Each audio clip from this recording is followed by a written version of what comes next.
purpose of this video is to introduce the new Financial Planning Incentive Scheme for FY19. Dave McNeil, Regional Head, is going to take you through the background and principles of the new scheme. Hopefully this video will help you get a deeper understanding of how the new scheme will work and prompt questions and discussions within your regional team. G'day everyone. Today we're going to talk about the new incentive system for financial planners for FY19. Firstly, I want to cover off the design principles we've used. First one is we've wanted to keep the system as simple as possible. Those of you who are familiar with the Heritage State Plus system would recognise that you probably had to be an actuary to understand it. Second one is we wanted a system to make sure that your activities really align in the best interests of clients. Third one is we want to make sure also that we take on board the community's expectations, we take on board the feedback from the Royal Commission, and you can actually are in a position to explain the system, say at a barbecue if you needed to. Fourthly, we also want to make sure we reward you for appropriate professional conduct. And the last one finally is that from a mechanics point of view that you understand what the on-plan gateways are and also what the modifiers are that will actually reward you even better for superior performance in the business. So why are we introducing a new scheme for financial planners? There's three key reasons. The first one is we need to meet, if not exceed, community expectations. The Royal Commission has set some very clear messages to the financial planning profession as to what's expected. We also need a scheme that brings together the Heritage First State Financial Services financial planners as well as those from State Plus. And thirdly, we need to reward for a wider set of behaviours as professionals.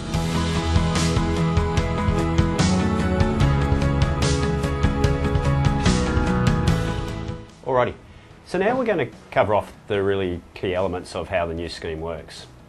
There's a couple of really important points to cover. I'll give you the high-level overview, and where you've got questions about the detail, I'd encourage you initially to speak with your regional manager.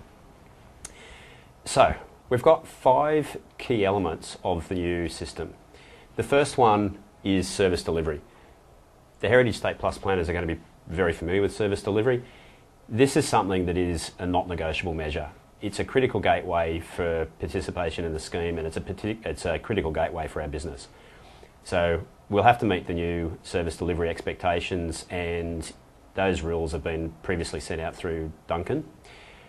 So that's the first key element. That's the critical gateway to participation in the scheme. We then have 4 other measures, each with their own gateway, but each of these elements you can earn an incentive on. So the next one is around professional standards. Professional standards, Laval's recently circulated the paper as how the professional standards are going to be measured over the next coming 12 months. It's got a critical gateway, and I'll talk about modifiers later on, but you need to meet each gateway to participate in the scheme in the coming period. The third one is around organisational behaviours.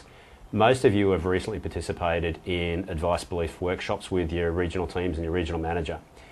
They're in draft form at the present moment, and the new Financial Planning Council will finalise bringing together and synthesising those ideas into a set of behaviours that we agree that we will all be measured to in this incentive period.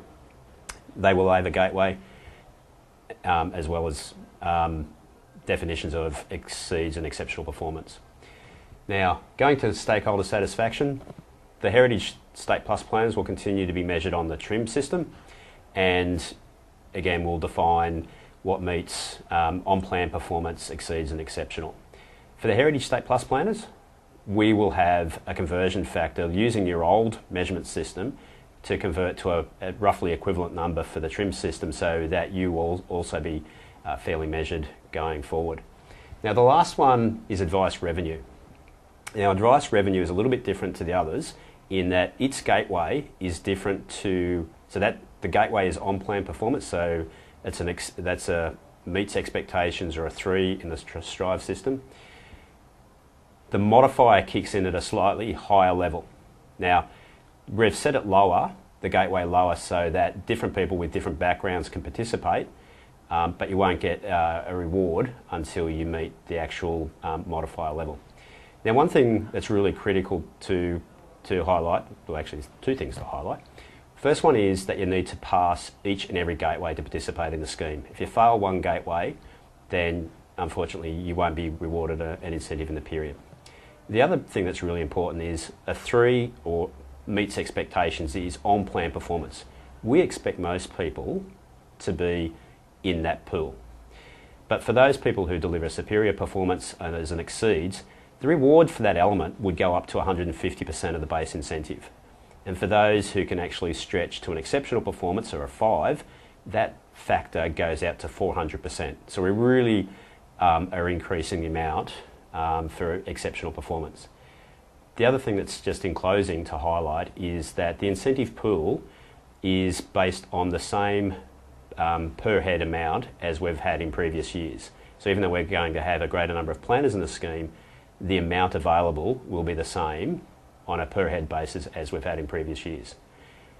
Importantly, just to close off, is that as the business increases its performance, that incentive pool that's available to financial planners also increases.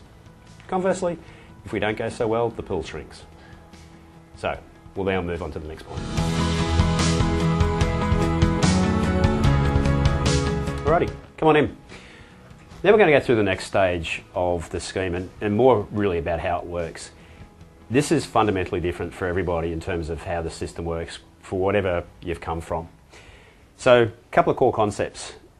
Big difference now is we're going to have a revenue pool, advice revenue pool that will be shared with planners from an incentive point of view. What money goes into that revenue pool is essentially the advice revenue that comes from all the eligible planner performance. So if a planner doesn't meet all the gateways, their revenue shared doesn't go into the pool, but everybody who does pass all the gateways, their total advice revenue goes into the revenue pool. You might have heard about grow and run revenue. Essentially, when you get to the modifier element, doesn't matter where your revenue comes from, whether it's grow or whether it's run. Grow revenue is essentially new revenue to the business. Run revenue is essentially the ongoing advice revenue that we've received. There's going to be an uplift factor for grow revenue, recognising that it's harder to bring in new revenue to the business than it is to retain the existing revenue. The uplift factor for the next year is going to be a factor of about 5. So we'll end up with all the advice revenue in a pool. And for the next financial year, because we want to have the same per planner budget as we've had over previous years, if we get on-plan performance, to get that STI budget the same, it's going to be about 6.5% of the advice revenue you bring in will go into an incentive pool. That number will change each year. Now, interestingly, the incentive pool, the revenue pool, will actually vary on the collective performance of planners. So if everybody performs really well, that revenue pool goes up, it'll still be 6.5% of a bigger pool.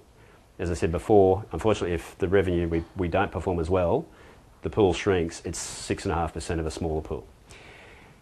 That identifies also probably a very key difference maybe from past incentive systems, is that before you got a share of your own revenue that you brought in. This system is actually a share of the total pool.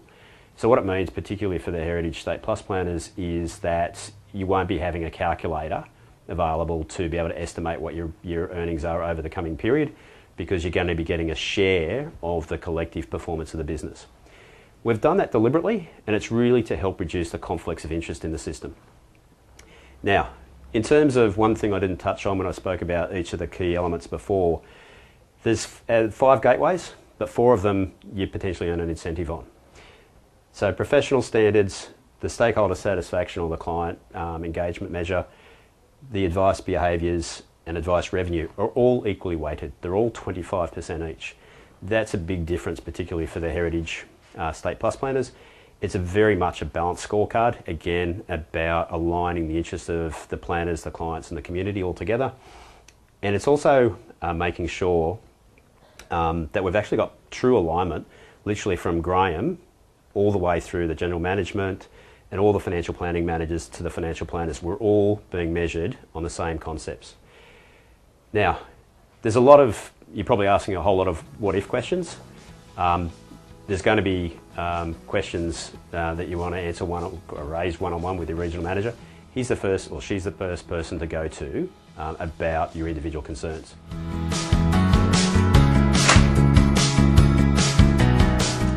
Okay, so today we've covered the design principles that we've used for the new scheme. We've described how the key measures work and an overview of the system. Next steps will be your regional manager will take you through a detailed pack You'll also get access to frequently asked questions, and you'll be able to raise further questions on the wiki. Finally, just to recap, today was about introducing you to the new scheme, how it aligns your professional conduct with the needs of your clients and the community expectations. Thanks for watching.